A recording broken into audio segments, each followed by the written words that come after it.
Alrighty, then here we are. So I have not watched this in its entirety. I've only seen a clip about David Montgomery. So this is pretty much a blind reaction. I've seen people's reaction about what Brad Holmes said at the press conference. Um, but hey, man, you know how we do. Um, let's get into it, man. We ain't gonna waste no time. I don't know if I'm gonna get through the whole thing, but I stop and start as we go. Let's go. Hold on. For all their hard work, all their efforts, the sacrifice, everything they put into it. I tip my hat to what those guys not only do during the season, but prepare to get ready for the season. So the utmost respect and appreciation for all they do.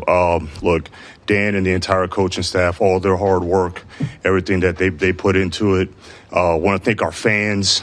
They show up, support as they always do. We are very thankful for that. It's just very frustrating that we weren't able to put together a more consistent product for you guys, but we will get better. But just it's so many, like our trainers, performance staff, their care of the players throughout the season. Our personnel department, I thought those guys did a good job identifying some good football players, depth pieces that had to play large roles. Whether it's the Muhammad or the Maddox, Rock Sin, Wheat, Lacey, Stewart, just a lot of guys that ended up having to play big roles. I thought they did a good job of that. But really, just the whole org, it's really too many people to name, but it takes everybody to play a role and give full effort for a whole season. But look, bottom line is, for our standards, this was a disappointment. All right. When we set out for this journey, for this season, it wasn't to match last year's record or exceed last year's record. It doesn't really matter what the record is. Bottom line is, if we're not in the dance and we're not competing for a championship, it's a failure. So it's a lot of things that we're going to have to take a long, hard look at. But before I look at anything, I'm looking at myself. All right, so I have to do a better job. Obviously, haven't been good enough. And look. All right, first thing I'm going to tap into something that he said is the fact that he's going around saying that if they are not competing for a championship or they're not in the dance, it's not good enough. My thing is, I think if y'all not winning the championship after going 15-2, I think the expectation is championship. If it's not a championship, it's a failure. It's not, oh, we made it to the dance. It's a we got a chant. No, it's win or it's a failure. That's where they at with this roster. You know what I'm saying? That's what they at. So I don't buy what he's saying right there.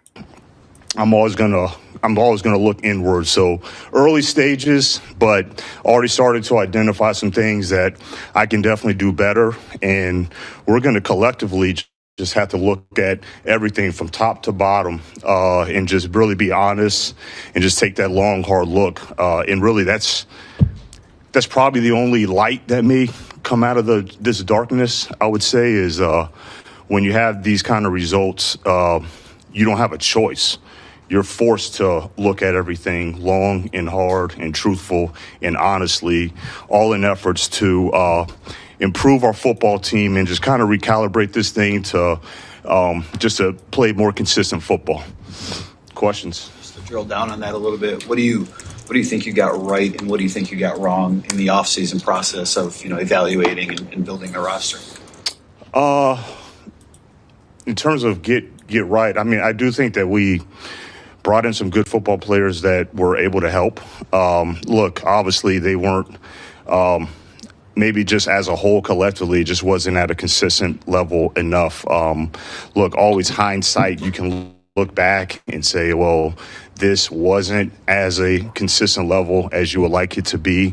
But bottom line is we're going to be examining everything. I'm going to be examining everything with those off-season decisions and our processes. But nothing really nothing's going to change fundamentally or foundationally in terms of just the type of players that we're looking for and what our identity is built on. That's still going to remain the same, but you always have to evolve, man. You have to evolve, and when you don't get the desired results, you got to just look at everything. So you pretty much saying they still going to be under the grit mantra, and they still want to, get people that falls pretty much under, pretty much loving football, being physical, having a team mentality, guys that fit the personality, hardworking guy. I have no issue with it. What he said. Um, as far as the adjustments, he's being very vague. The adjustments they would have to make, I don't know. I don't know what he could be alluding to, how they scouting players. I mean, I know the biggest adjustment they should make is durability should jump to the top of that list. Durability should jump to the top of that list. No more drafting these guys that's broken up before they even play a professional football snap, a la, Levi Anzarike, Josh Pascal, you know, um, it's just a number of them, and you just think about some of the guys that he's drafted in the past who's can't come here and you practice physical, they don't play preseason. So, with them not playing preseason, they ramping up hitting in practice. They're doing these joint practices where these other players are trying to hurt your team because they tired of hitting each other, they fighting each other. So, when they spin the block and they come play the Detroit Lions, they come practice in the joint practice with Detroit Lions, it's extreme hitting. They over hit in practice. We heard that from Avonte Maddox when he was talking to when Amon-Ra St. Brown revealed that in his podcast and said in Philadelphia they would never hit like that. Jahmyr Gibbs took a hit that'll never happen. So at the end of the day, if you're not gonna scale that back, the number one thing that needs to happen is we can't get no more of these Makai Wingos, Josh Pascal, Levi Anzarike's. You know what I'm saying? We can't get no more of them FM Melifonus. We can't get no more of these Terrion Arnolds, Ennis Rackstraws. I mean, when you go on and on and on again, all these guys are continually to be broken up. It ain't like, they've been through the fire like a Frank Ragnow. They play so many seasons. These dudes coming into the game.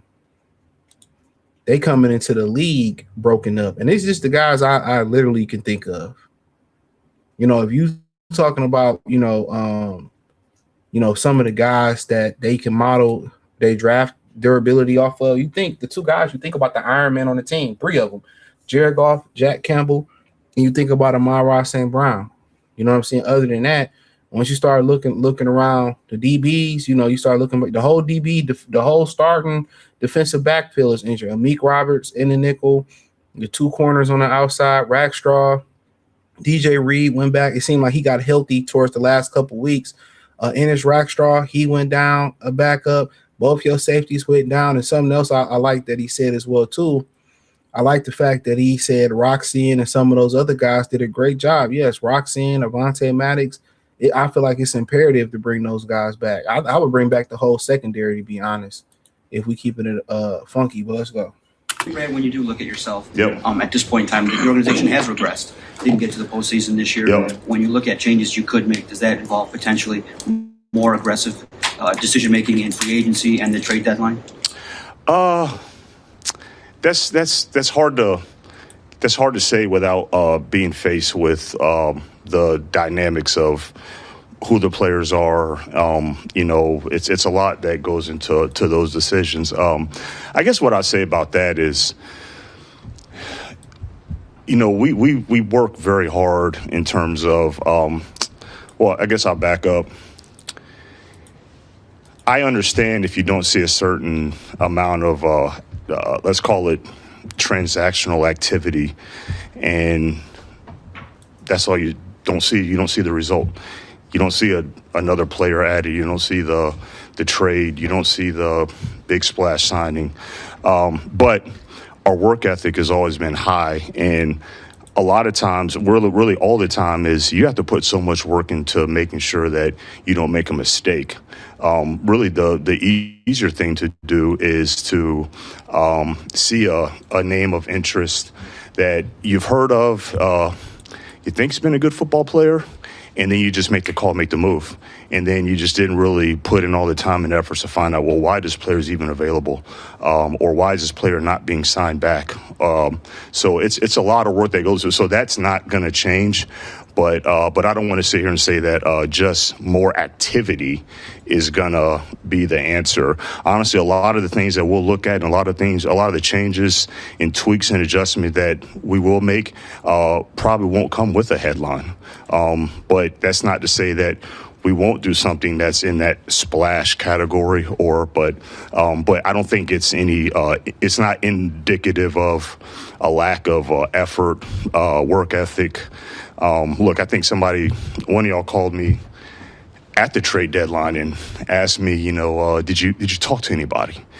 And I just kind of, I wasn't offended, but I think my response was, well, why are you asking me now?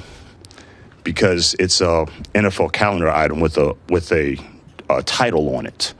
You didn't ask me about if I talked to anybody early November or October or September or August or in June or in May. Like, the roster building thing and engaging in talks with teams, that's year round. But I totally understand that that's not public information, and you can only just go off of what's out there. But there's a lot of work. So the work ethic's not going to change, but we'll still be looking at everything.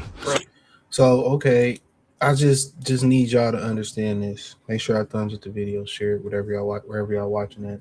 I just need y'all to understand this, literally. They're not going to be a team that ever goes for it. They're never going to be that team. No Detroit team outside of when the daddy Illich, Mike Illich with the Red Wings will consistently go for it. Think about it. The Piston dynasty, it died. It really died way before LeBron did what he did to the Pistons. And this is just a fact. It died over what? A couple $1 million with paying Ben Wallace. You know what I'm saying? Ben Wallace, regardless if you felt like he was on the down slope or whatever was going on, they should have paid Ben Wallace a couple more $1 million, and they didn't. And that was the end. They tried to supplement him with Nazir Muhammad, Chris Webber, and there's no disrespect to those brothers. Nazir Muhammad was a very good player at Kentucky. He was a solid NBA pro. Chris Webber was at the end of his career, local guy, one of the best to ever come out the state of Michigan, if not the best hooper. Okay? But Detroit, and especially the Lions out of all people, they're never going to be the franchise that goes out there and make a splash move. You got to understand, Brad Holmes and Dan Campbell was a frugal hire. It just was a frugal hire that it was a frugal hire that worked. It's more the same shit when you start looking at what they did with John Morton. You know what I'm saying? It was frugal. It was cheap. Everything about this franchise is cheap. Of course, they're not going to never go out there and make a splash play. It's just not going to happen. It's not going to happen. You got to understand the one splash that the Lions made over history, it was Golden Tate. And the only reason Golden Tate signed to the Detroit Lions, there were two reasons why he signed with the Detroit Lions. One, it was a fucking snowstorm, and he got stuck here, and they just so happened to got a deal done. He was leaving. And two, that's the year Mike Evans came out, OBJ came out, Jarvis Landry came out, Sammy Watkins came out. It was a receiver-heavy draft, so he wasn't going to get the money that he was looking for on the market because the draft was so heavy. The one time the Pistons, made a splash move, Rasheed Wallace. They got Rasheed Wallace. Everybody was shocked because historically Detroit teams don't go out there and they don't make it happen. Especially the Lions. They don't make it happen. They don't make it happen. That's just the fact of the matter.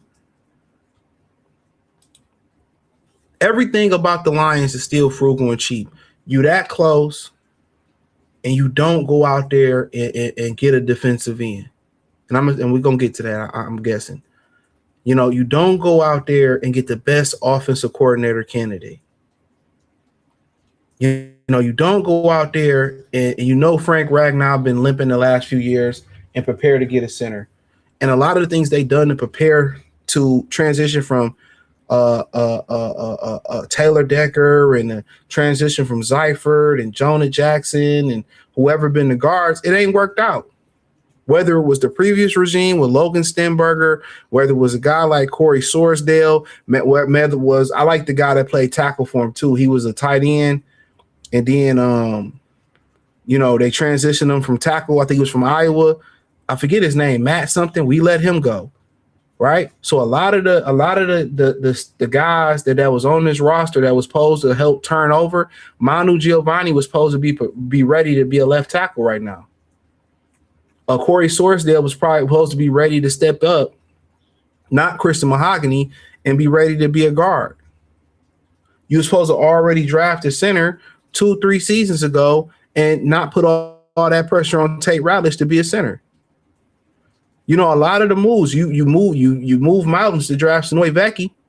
So I guess if you moving on from David Montgomery, maybe you're ready to transfer power to Sonoy Vecchi and let him be the other back.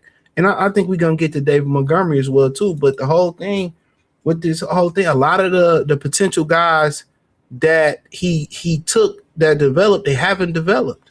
I mean, Manu Giovanni got one fucking start at left tackle. He was out for half the season.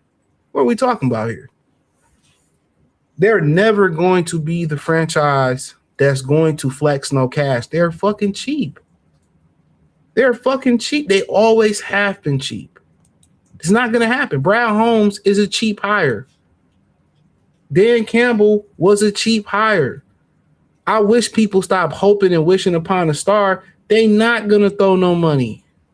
All they key free agents were surprises. Golden Tate, James Stewart. They're never going to spend. The only time they spend money is when it's a money hungry motherfucker or money cash cow like Matthew Stafford, Calvin Johnson, Barry Sanders. And they pay them just to keep torturing them. Keep torturing their fucking careers. But you know what? I'm not even going to continue on with that. Let's go. Given some of the health stuff that Frank was dealing with at the end of his kind of career there, do you wish there was anything you would have done differently to prepare for his departure? Yeah, well, look, a player of Frank's caliber, you haven't seen a Frank Ragnow since Frank Ragnow, so never would have thought that you could just immediately replace him and just hit the ground running. I think we did the best we could with everything that we were trying to do from a roster standpoint. But look, the offensive line in general as a whole, it hasn't been ignored in terms of I know we've, drafted in 21 and then 22 we didn't, but 23 we went late, 20, but you'd be surprised about the moves that we tried to do that we could not get done that involved offensive linemen.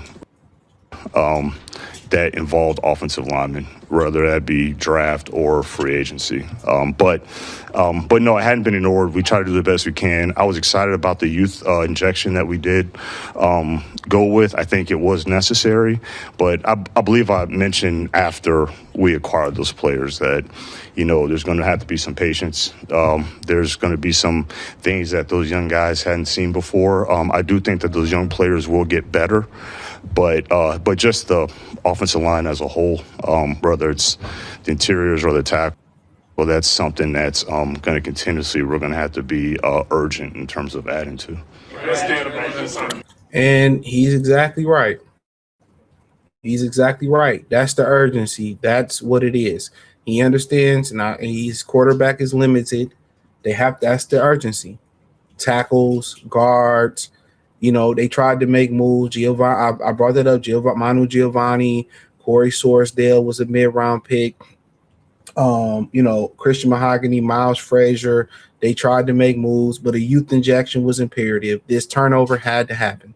And where people was pissed off about Jared Goff, he can't improvise. If he was able to improvise with his feet, they would be a playoff. They would be in the playoffs right now. And that's not. And they could talk about with Dan Campbell, had he managed the game better. No, had your quarterback also been able just to slide his fucking feet and do a bootleg and move his feet and make an accurate throw, that would have bought the offensive line time. Now, everybody has to be perfect in order for them to win because of the quarterback. You know, one thing is off, it's a wrap. But let's go. Monday, I asked Dan about this on Monday, just with Decker kind of openly contemplating his future. What lessons did you learn from last offseason with Frank going into this one with Decker being kind of upfront about it? Lessons in terms of just him contemplating. Yeah, just like a potential hole there that. You know. Oh, well, yeah. I mean, if it happens again, like I was saying, it's never been ignored. It's like, you know, it's. Let me say that, man. Let me say this, man. It has to be said. He's an asshole. And I'm saying that's a bad thing, and I ain't saying that's a great thing. He knew exactly what that reporter meant. He knew exactly what the fuck he meant. Basically, what he said, what the fuck did you learn? Excuse my French. What did you learn about being a day late, $1 short, replacing Frank Ragnow?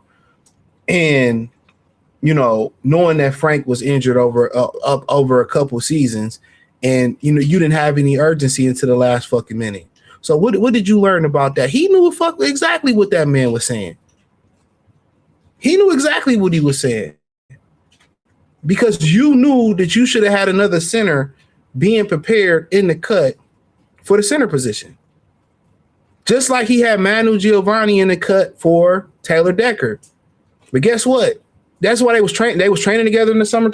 He I don't even want to talk about it. But just like you had Corey Sorsdale and Mahogany to eventually turn over for Kevin Seifert and what was the other brother's name? And Jonah Jackson and all those type of dudes. I hate motherfuckers try to play dumb. It's gonna come at some point.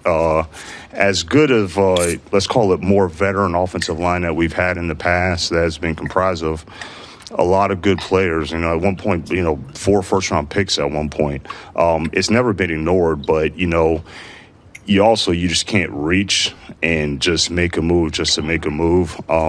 You can reach for a tackle or just make a move for a tackle, and that player is just not as good enough of a replacement.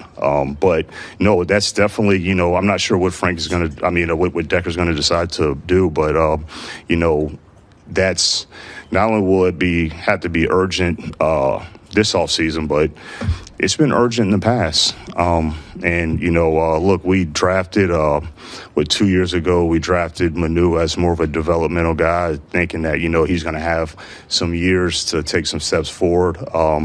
But it would be irresponsible for us to just go into it thinking that, we drafted a developmental player a couple of years ago. He's going to be the guy.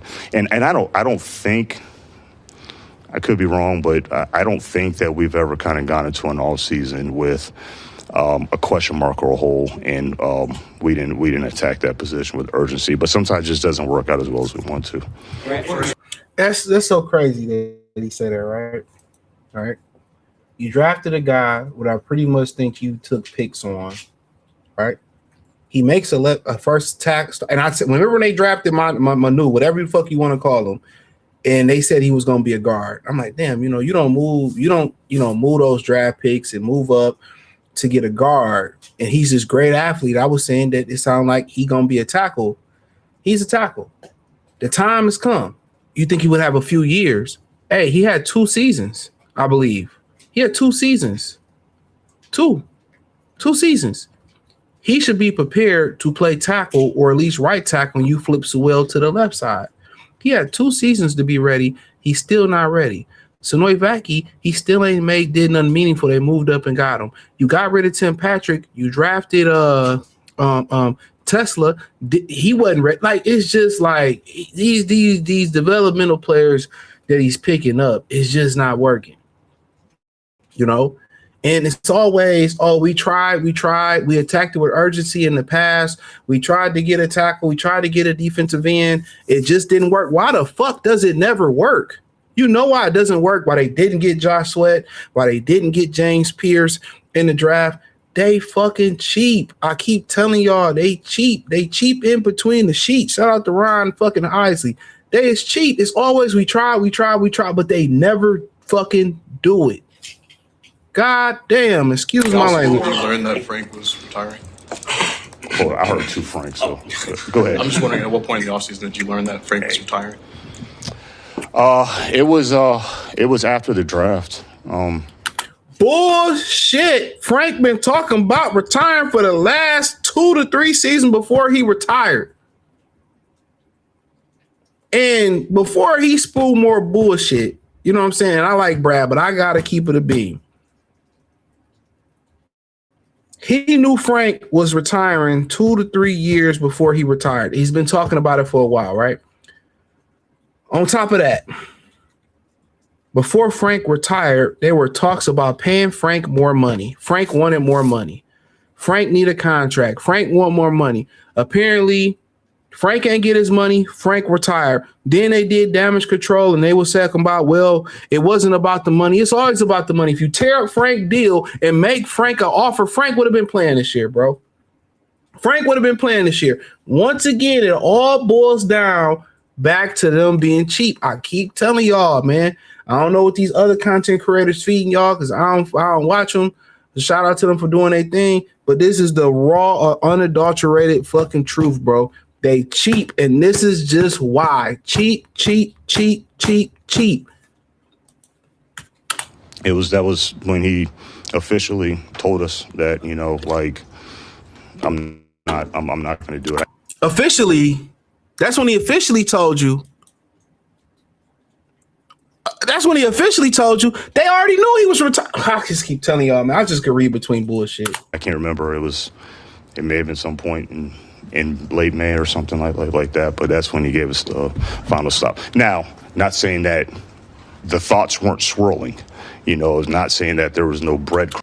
I told y'all. You know why he covering his own ass? Because Frank can come out to the media and do an interview and be like, well, you know, I was telling them, I was alluding to, they didn't pay the motherfucker the money that he wanted, so he retired. Let me translate that for y'all. Let me translate it for y'all, bro.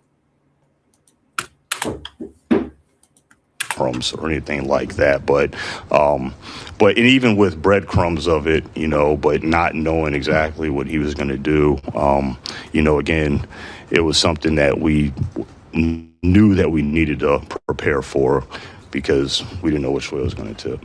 Brad, have you guys maintained contact with Frank since the physical, and is there any chance that he gets healthy and attempts another comeback for next season?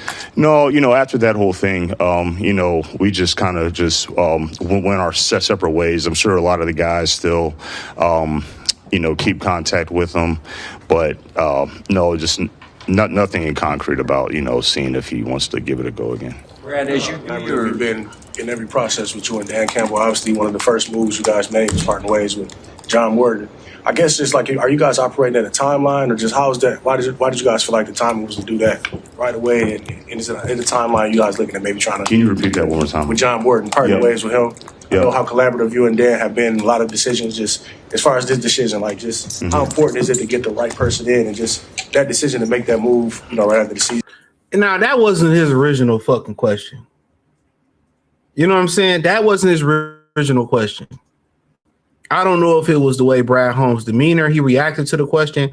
Basically, what he originally asked, whoever that is, he originally asked, like, why did you fire John Morton so quickly? And the way he looked was like, motherfucker, you already knew the answer, so he changed his question up, which he asked a dumb fucking question. To let him go as well. Any insight on that at all? Yeah, no, look, there's in this business, in these chairs, you know, you have to make some really tough decisions. And Johnny did a lot of good things with us this time around, the first time around for us. So appreciate all of his efforts and everything that he put into it. But look, you just have to. There's a time where you just have to just make a decision, especially when candidates, you know, are becoming available.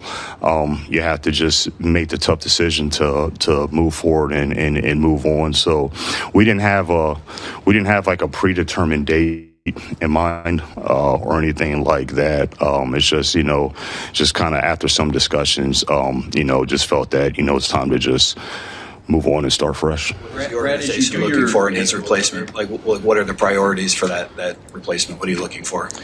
I mean, it's a lot, but I mean, there has to be leadership. There has to be detail oriented. It's got to be command of the room. You just have to be able to know that there's somebody that's going to be able to dot every I, cross every T, and make sure that nothing is compromised from a detail standpoint, from a standard standpoint, from the start of the game planning period all the way till the end of the week. And so we're just looking for that type of person, whether the person has previous experience calling plays or not. I've been around previous coaches that have not done it and did it, and had a lot of success with it. So I do think a lot of it is just, you just got to just get in front of them, hear them out, spend some time with them, and kind of hear their ideas, hear their philosophy, do a lot of vetting, as much vetting as you can, and just make the decision. But I think when you go through the process of getting in front of them, when you know, Look outside the organization, though, this time. Absolutely. We're looking at everything.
My bad, I was muted. But yeah, let me say something he said about my apologies. He said about John Morton. He said John Morton wasn't basically a leader. He wasn't prepared. He wasn't detailed. He wasn't detailed. He wasn't prepared. Somebody that's detail oriented. He said that, not I. And I feel like I just think like he said he did a good job the first time around. Okay. And that's understandable. They knew him.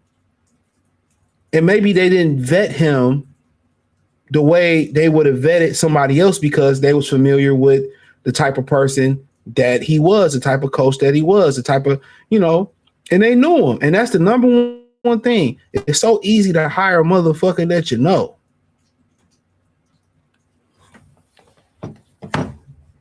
It was easy to hire somebody that you know. Do I think they get into situations where Dan want to do something and Brad don't want to do it? Absolutely. They wasn't hired as a package deal. They hired Brad, and then they didn't let Brad hire his own head coach. People forget that. He said looking at all things, and then there was rumors that they reached out to Mike McDaniels, which is smart. I think it's some philosophical issues there. But basically, Brad Holmes, they gave their homeboy a job and he didn't do it. Grant, as you do your self-analysis and you mentioned evolving, you guys are at a stage now. Do you think maybe you need to act not as cautiously in player acquisition and free agency, trade deadline, or whatever? Is it you at the point after a season like this that you have to be more aggressive in certain areas? Yeah, I don't know. So you're saying just define aggressive. When there's a need, don't just necessarily plug with the same guy that was there before, or maybe more aggressive trading up in the draft or trading or free agent signing. When the needs that are there before the season began are still there, and believe me, that doesn't happen every year. This was the first year, quote unquote, failure. But this year, the needs didn't get fixed over the course of a year. Could you have been more proactive? Well, I don't think it was a lack of effort. In terms of being aggressive, again, like I was saying earlier, I may have been telling John that, like, there's so many things that we try to do that just can't do. Like you mentioned the draft. I think I may have said it after the draft, this past draft, that, yeah, you might see just the one or two or three actual draft trades that were on record, they were consummated, they were done, but the attempts and the things that we tried to do, that's not public information. So just because you're trying to be aggressive and you're trying to trade way up, that doesn't mean that team wants to trade way back, like how we've been picking in the past.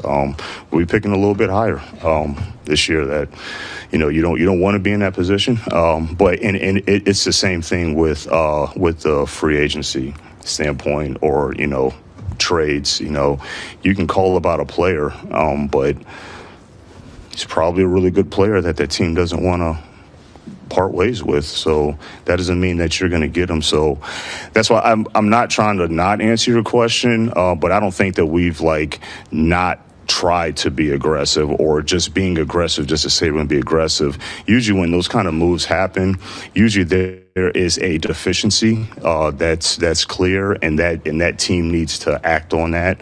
And when we've had deficiencies, we've tried to act on things. Some of them just didn't come together, but we didn't want to settle or reach. If we try to do the big trade or the big thing and it doesn't come about, then we're not just going to say, well, it's just another player that we're kind of warm on that we can get.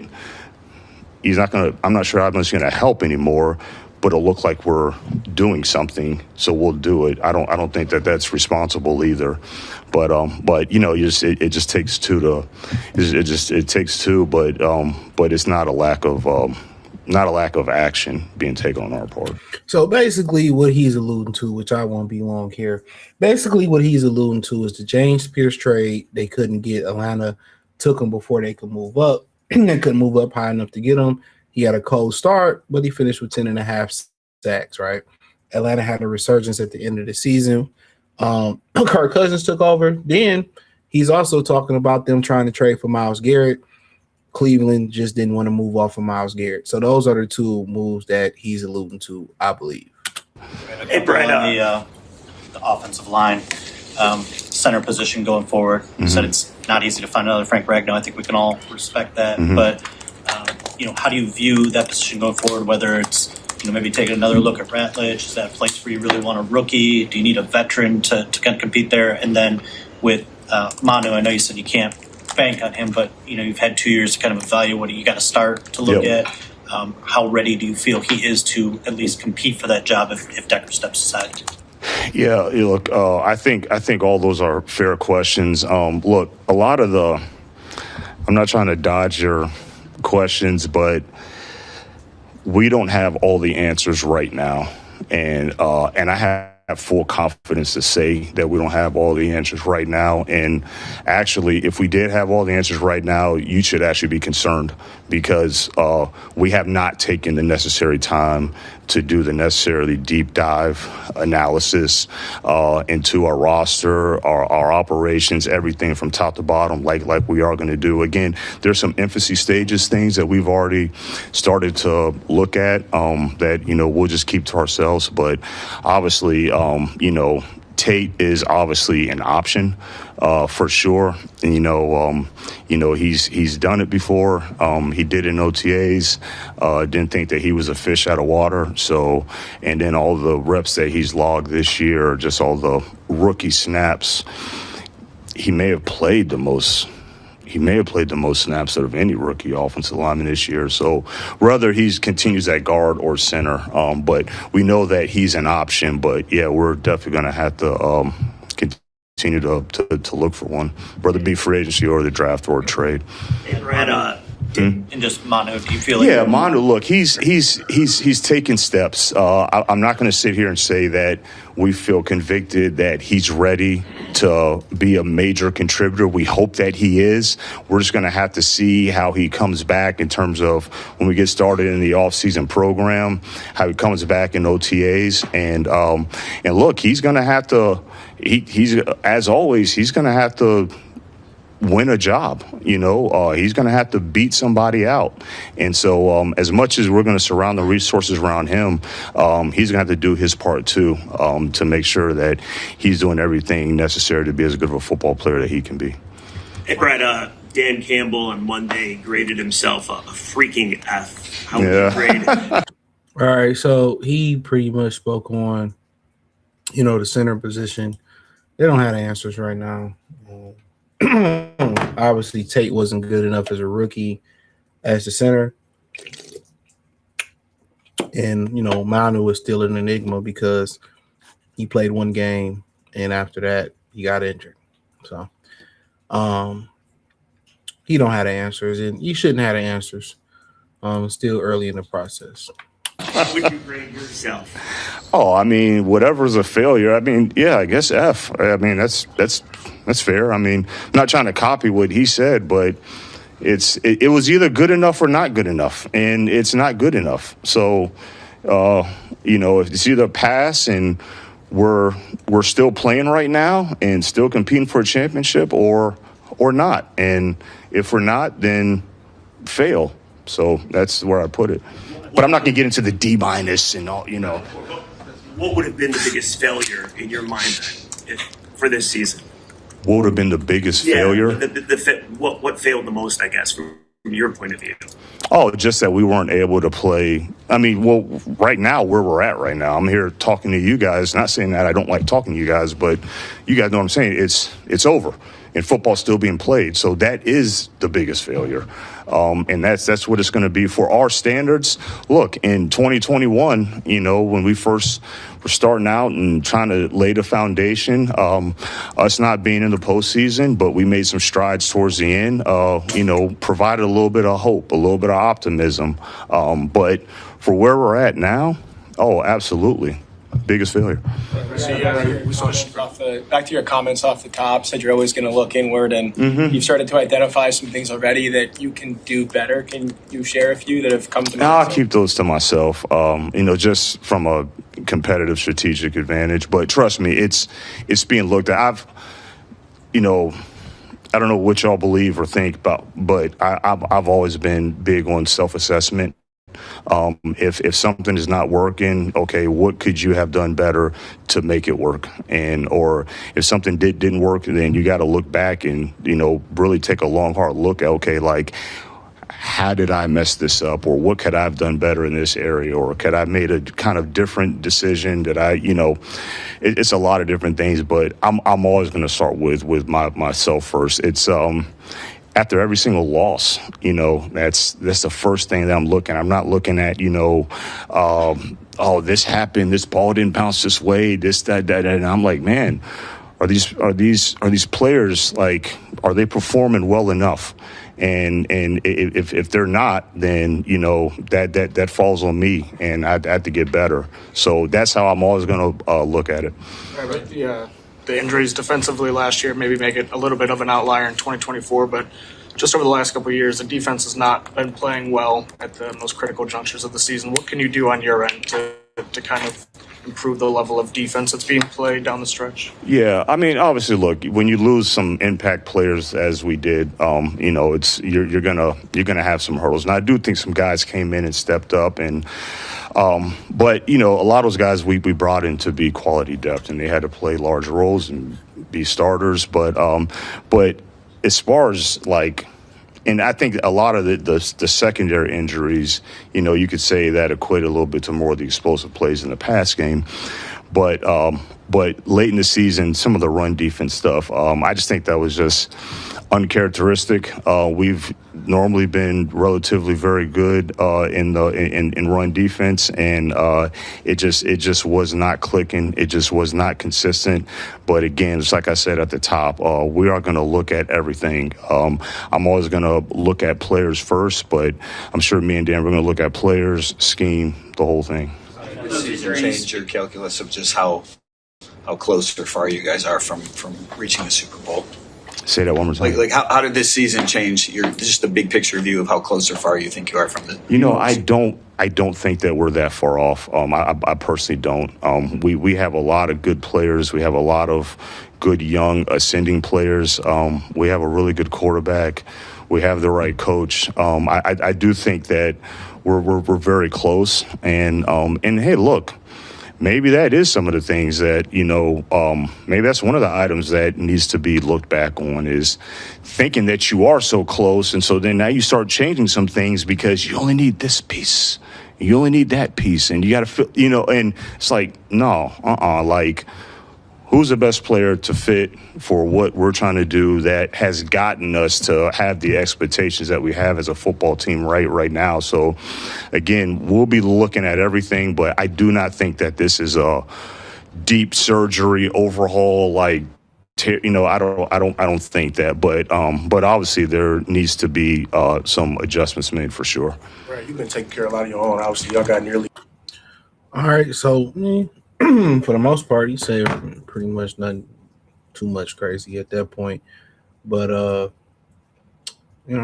let's keep it moving. The billion committed and guys you brought in, I know that's got to be something that you're proud of is just signing your guys. You got a couple more guys eligible for extensions. You got Sam Laporta and Gibbs coming up. How big is that a priority to get those guys taken care of as well? It is a priority because they're really good players. And we, when me and Dan first started, we said we're going to take the path of draft, develop, and sign our own. And I do think that has worked so far in terms of getting us to this point. Those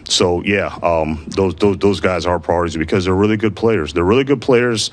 They're great in the locker room. They represent everything that we're about.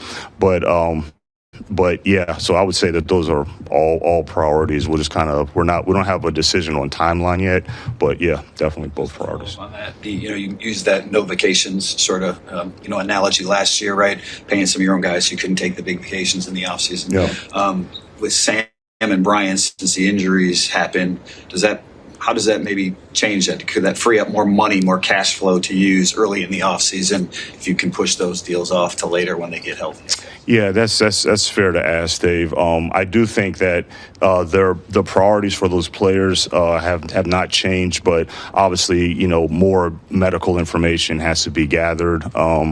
But we know who they are. We know what kind of players they are. But in terms of them suffering some season-ending injuries and the decisions that we got to make off of that, there's just a lot more information that we're going to need to get, which we will get. That's not going to be forgotten about. So it's a little bit too early to say that because of those injuries happen that's freed up to get other guys. Could you reallocate some of that to, not that you wouldn't spend it, but if you spend it in the fall instead of in the spring, could you use that on free agents to maybe take a vacation and address one of those areas that you think you need? Yeah, but there's other players that are not injured that are eligible as well. So, and then you have just this normal free agency. So, the money's the money, whether you want to spend it, in April, or if you want to spend it in August. That's just what you have, especially when it comes. But now there's things that we're still awaiting on too. Like, let's see how much this cap number grows or adjusts and all that kind of stuff. So it's just a lot of information that we're still waiting on to see to make those decisions. So for the most part, we're talking about paying people, and obviously he's not going to reveal who, if he's going to pay somebody or not pay somebody, or regardless. I mean, you got some injury guys, and you talking about putting money, waiting to pay. Obviously, they're probably going to wait to pay some of them guys that's injured. That's obvious. And the whole talking point is getting back to spinning on the free agent. It's a name. You know what I'm saying? That's their whole thing. They keep hitting everything they pretty much hitting at is free agency, and back to them speaking on. And you don't know who's gonna be a free agent. You don't know who's gonna get released, who's gonna get signed. You don't know who's going to, get tagged, and all those type of things, right? And they ask him about the defense, and about the injuries, and I do agree with him with the lack of the run defense kind of falling off towards the end. But respectfully, really, the follow-up question or his answers should be, we got to get more durable players. That's it. We need to be more durable in our players. And some of the guys at free agency that I looked up real quick, Trey Hendrickson, Mike Evans, Christian Kirk, Khalil Mack, Debo Samuels, Braden Smith, Travis Kelce, Jonah Williams, just David Njoku, Hassan Reddick, Aaron Rodgers, Jamel Dean, Joey Bosa, Cam Johnson, obviously DJ Reader, Jimmy Ward still doing it. I mean, it's some guys, Kevin Seifert, Levante David, it doesn't seem to be a Kyle Pitts. I think he signed a contract extension though.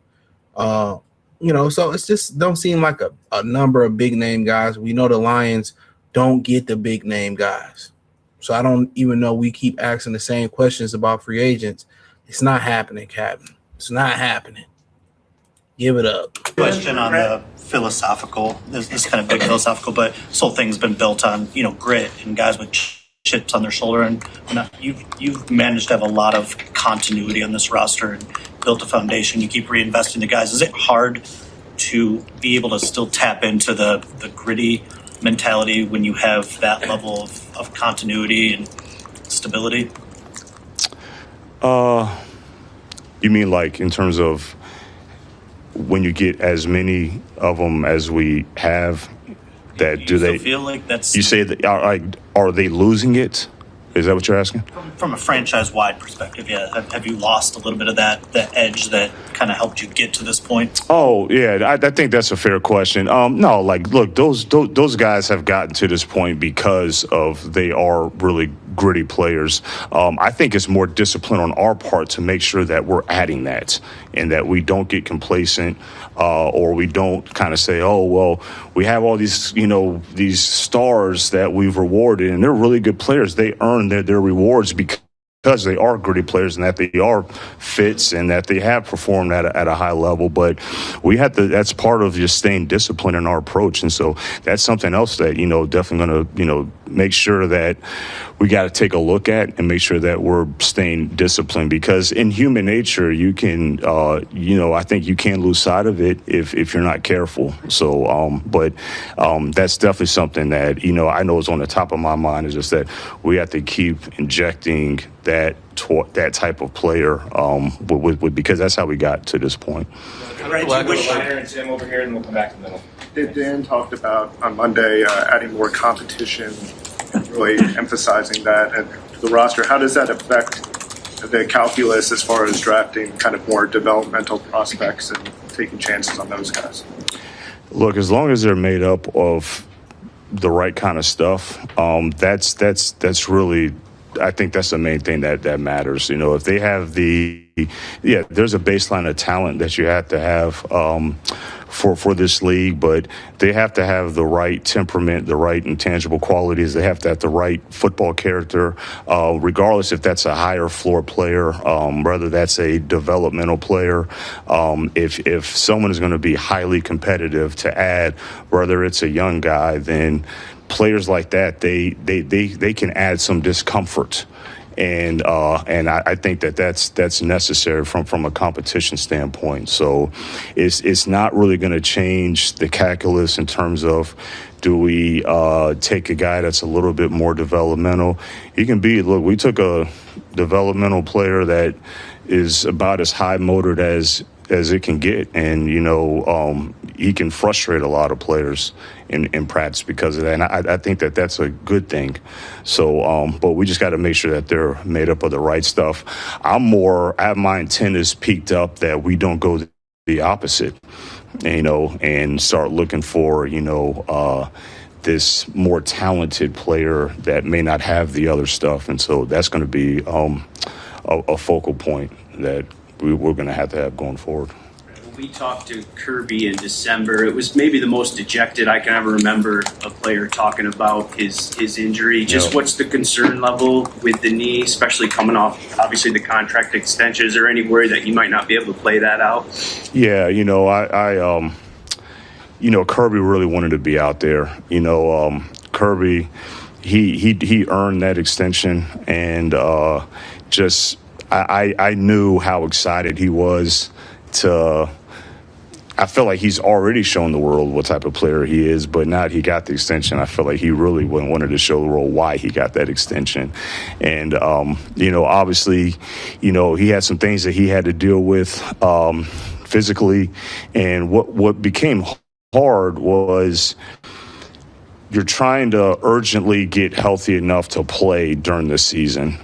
And that's really the reason why we waited so long to put him on IR, because he was making strides and progress at different points of the season where, maybe another week or maybe another 2 weeks. And so when he had that last recent setback late. But so bottom line, I'm just glad that Kirby's in a spot now where he's not trying to urgently get healthy. He's going to have the necessary time to get the rehab and treatment that he needs to get as healthy as he can.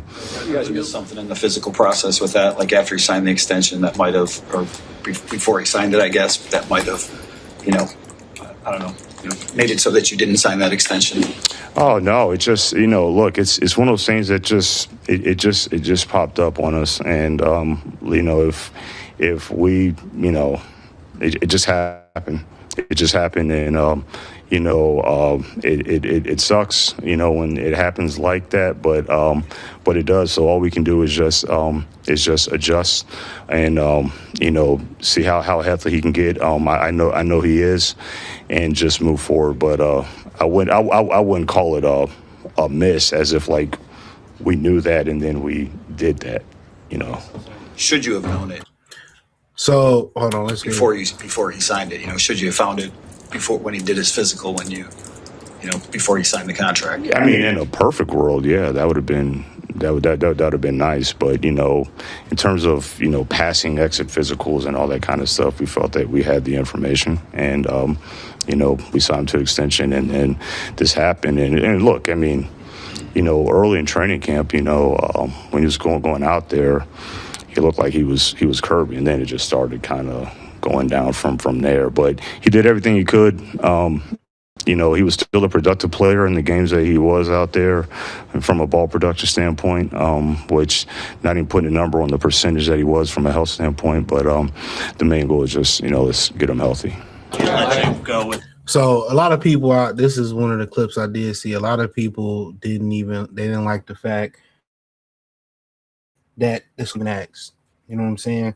That basically they asked, you basically saying that how did you not know you signed an injured player? Right? It just seemed like in training camp, I think he had this injury. You got to remember 2024 training camp, he had like a leg injury or a knee injury or something like that. So he's been having lower body injuries, and they basically like, why you pay him if you knew this? As soon as you paid him, he got injured. So they made it seem like that was simultaneous, that they understood that. But I feel like at some point in the season he was healthy, but basically I think he was battling that injury throughout training camp, and they basically saying that y'all spent the money and y'all bought damaged goods. Now, a lot of people didn't like the fact that Kirby Joseph got paid, and they mind, hey, you pay Brian Branch, he better than Kirby Joseph. In my opinion, I disagree with that. You pay a guy that can take the ball away. You pay a guy that can stop the run. You pay a guy that can be feared across the middle. He has a knack for taking the ball away. You have to pay guys like that. Brian Branch, other than his value, is playing nickel and being able to go man to man and being able to stop the run and play man to man coverage. And obviously, you see them struggle to cover tight ends because they didn't have Brian Branch to go man to man. But if we talking about in the vacuum, Kirby Joseph is more important. And what he do in the back end? He takes the fucking ball away.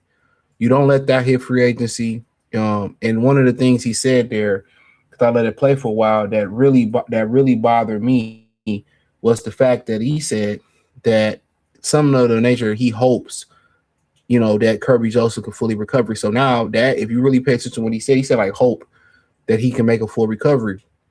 If that's the case, the case was what people were saying that his career might be over due to this knee injury. He's saying he hope he can recover. So it sounds like this is going to be a reoccurring injury, or he may not recover from this knee injury. So then you got another safety that's recovering from Achilles. I believe the thing about that is with Brian Branch, he won't be a man-to-man cover corner no more. He already wasn't really fast. So Brian Branch is just going to be a safety at this point. He's not going to be able to come off this Achilles injury. I don't think he's going to be able to be the man-to-man cover corner or cover safety that he once was. So then again, there lies a problem. Everybody recovered different. I remember Cam Akers came back from the Achilles injury. He really wasn't the same running back that he was. He came back fairly quickly. One of the first athletes to recover from an Achilles injury and come back, and he was late in his career, was Dominique Wilkins. So, that's the crazy thing. When you ain't the greatest athlete already, you have these type of injuries, you drop off a little bit. But the concerning language that he uses, he says something of the nature, I hope Kirby Joseph can recover, giving credence to the fact that he may be done. So 5 more guys, Fulton, Justin, Rachel, and what you have back. Can't leave this without asking an edge question, Brad. You took a lot of different bites from the apple last year. You went through kind of a multifaceted plan. Muhammad obviously worked out really well. The rest of the collective didn't give you a whole lot. I don't think any of that's under contract next year except for Hassanin, who's kind of in that project ballpark. Yep. So what did you learn from your approach last year that can maybe help you find that guy to give you something opposite Aiden this offseason? Yeah, I mean, it'll be the same approach that we took last year in terms of the position wasn't ignored in the draft. It just didn't come together like how we would have liked it to be from a draft standpoint. But Muhammad played really, really well. I'm not sure how many other teams had an 11 sack and a 14.5 sack guy. I thought the rush was good, but I understand that he's a free agent. Davenport's free agent, so we definitely going to have to look and replenish opposite of Hutch for sure. I'm sure you're happy with Isaac Slaughter's rookie year, but how did the lack of third-round picks sort of affect what you can do in trade conversations behind the scenes, if at all? Yeah, you have to always be at peace with that when you actually decide. So for the most part, he just said, on the other side of Hutch, they got to do something. Hopefully it's not the fact that they bring Davenport back, but also behind Hutch and behind whoever they bring in opposite of Hutch, that's a problem as well too. They have nothing. They lose Alquid Muhammad. They shouldn't bring back Josh Pascal. I remember they tried to play Makai Wingo at defensive end. I didn't like that. Pat O'Connor is a good third guy. The Boise State guy they drafted. Really, they need help behind Aiden Hutchinson. They need help opposite behind Aiden Hutchinson, opposite of Aiden Hutchinson, and opposite behind Aiden Hutchinson. They need about 3 prominent defensive ends, just to keep it real. I had to part ways with that. And even when you're in April in the draft and you're about to part ways with that type of compensation, you have to know that it's gone. and you're not going to have a third-round pick at the trade deadline, and you just have to understand that. I do think there's other creative ways that you can do to supplement a third-round pick when it comes to trades with future picks, players being involved, and all of that. But that's one that you can't have regret or look back on. And you just have to be at peace when you part ways with that compensation. But very, very happy with the growth that Tesla took. Obviously, there are a lot of factors that contribute to the stagnancy of the run game this year. But just from your perspective, do you expect David Montgomery to be here next year? Yeah, look, obviously, I know that it was a tough year for him in terms of the lack of touches. And I'm not going to say that we went into it planning for it to be that way. I thought he handled it like a pro. And so, look, those are discussions that we're going to have a lot more in depth in terms of, like, what is the best plan for him going forward? Is it somewhere else or whatever the case be? But just really appreciate everything that he has done for us. If it does end up going that way, I hope it doesn't, because we love David Montgomery. He's a good football player, and wish we would have been able to get more utilization from him. I know Dan feels the same way, but those are conversations that we're going to have because got a lot of respect for that player.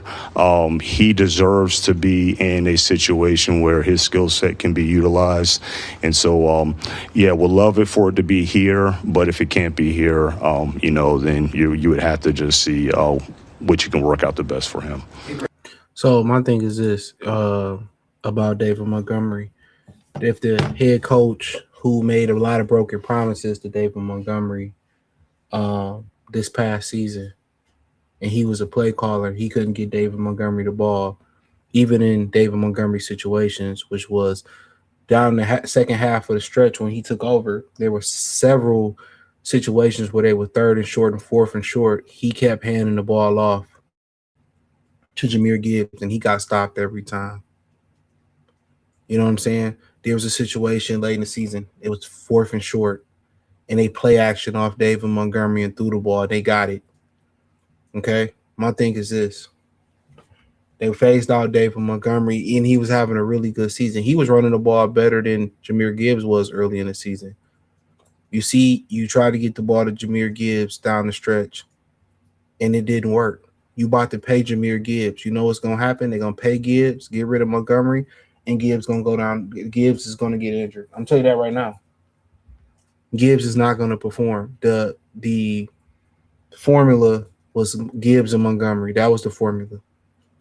It worked. You know what they did? They said, let's just go with Gibbs. You know what happened? They missed the playoffs. Especially when you have questions with push on the inside of the offensive line. Graham Glasgow don't get the push that Frank Ragnow did. So common sense would tell you, hey man, we need to run the ball up the middle of that field. We need some power. And how many times do we see Jahmyr Gibbs get stopped at the line of scrimmage or behind the line of scrimmage? Inside the attack, they just trying to reinvent the wheel. They too smart for their own good. And to be respectfully, when David Montgomery was the offensive coordinator was John Morton, Montgomery got more, he was more involved. So they're about to turn this backfield over to Jahmyr Gibbs, and he's not prepared for it. I'm sorry to let y'all know that. He's not prepared unless they fix the offensive line. Gibbs is not a running back which you want 20, 30, 40 touches from, especially if you want to pay him money. Look here. It's like with the pitcher Scuba. They're not going to trade him. They're not probably going to pay him. Guess what? In that playoffs, they should have been throwing that motherfucking arm off. They should have been using him in critical game. That last game, he should have pitched versus Seattle. So before you pay Jahmyr Gibbs, you better run that hole into the ground. That's what they got to do because it's a two-back system. They should have kept it going to two-back. So he ain't Adrian Peterson. He ain't Eric Dickerson. They should have continued to play David Montgomery and Jahmyr Gibbs off each other. That would have kept Gibbs fresh down the stretch. But it continues to be the same shit with the Lions. They too smart for their own good. When they lost to Washington in the playoffs, they had the 32nd ranked run defense. Jahmyr Gibbs getting 9 yards a pop. They wanted to throw the fucking football. Dan Campbell is too smart for his own good. I thought it was Ben Johnson, but it's obviously Dan Campbell. Have you and Dan had end of season meetings with Sheila Hemp, and has she expressed any sort of more urgency for you guys to push to get to the Super Bowl and win it in 2026? What's been her mindset for this, for what happened this year? Yeah, we have had conversations with her. Keep that privately, but always the hope is to get to a Super Bowl and win a Super Bowl. That's not changed going forward this year. That was obviously the goal the past couple years. So that still remains, and it's not only. I don't even need to hear that from her. I'm the one that's on my mind constantly is, having the ability to put that trophy in her hands. So I don't sleep well at night unless that happens. And she's aware of that. But yeah, we've had conversations, and she's always, the great thing about her is she's always consistent. Yeah, we'll just keep the details private. Just back to safety briefly. When healthy, that tandem's probably the best in the NFL. But with Kirby and BB both looking at, my thing is this: Sheila don't give a fuck about winning.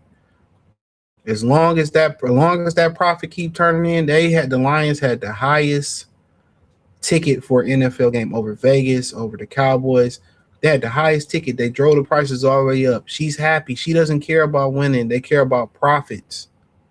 They're happy they duped y'all into spending the highest ticket in the NFL this season and let y'all down like the Lions typically let y'all down.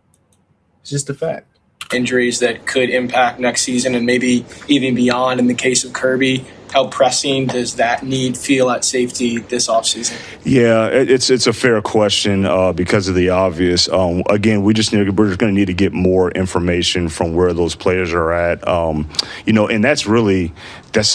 that's the hard part of when you make certain decisions when you're dealing with players when it comes to medical, is that at the end of the day, you just see the final result. Is a player available or not? But we get so much updates on a daily basis, a weekly basis in terms of the progression that those players are making and that informs the decisions that we make. So it's a little early to say, but that position is just another position on the roster. So it's not going to be ignored.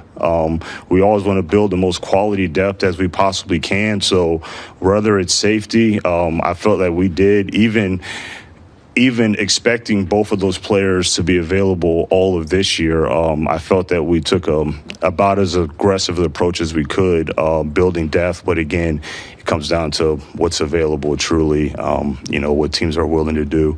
But I do think that the guys did step up. I did think that, I think we were able to claim a young Thomas Harper that's going to be, he's played a lot, obviously, this year. That wasn't the plan, but he did an admirable job.